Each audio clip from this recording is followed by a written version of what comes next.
West ইন্ডিজকে হারিয়ে record গড়ল Nepal. প্রথমে bat করে 148 রান করেছে, 129 রান করতেও পারে নাই, এর মধ্যে তারা শেষ।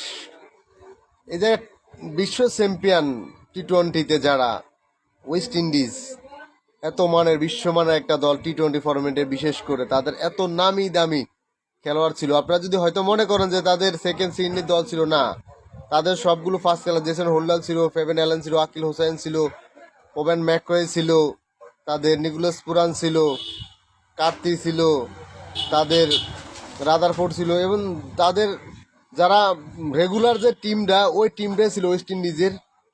সেই টিমটাও নেপালের কাছে হারতে হলো।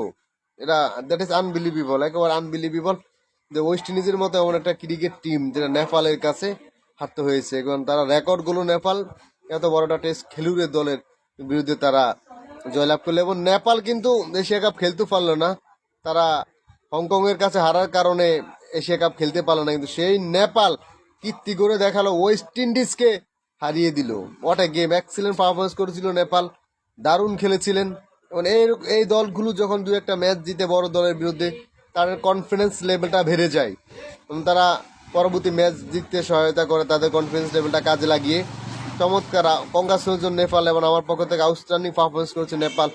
ওয়েস্ট ইন্ডিজের মতো এমন একটা হার্ড হিটার একটা টিম, বিশেষ করে টি-20 ফরম্যাটে এরকম বড় একটা টিমকে হারিয়েছে নেপাল। দারুণ খেলেছেন তারা, অসম্ভব ভালো খেলেছেন তারা। তাদের যে বোলিং দেখলাম, খুব ভালো বোলিং করেছেন তারা, আমি দেখেছি তাদের খেলাটা অসম্ভব সুন্দর। থ্যাংক ইউ সো মাচ নেপালিদেরকে। এবং West Indies, I hope next game strongly come back, obviously, এটা তো অবশ্যই, এটা আশা করতে পারি। Thank you so much, hello ব্রন।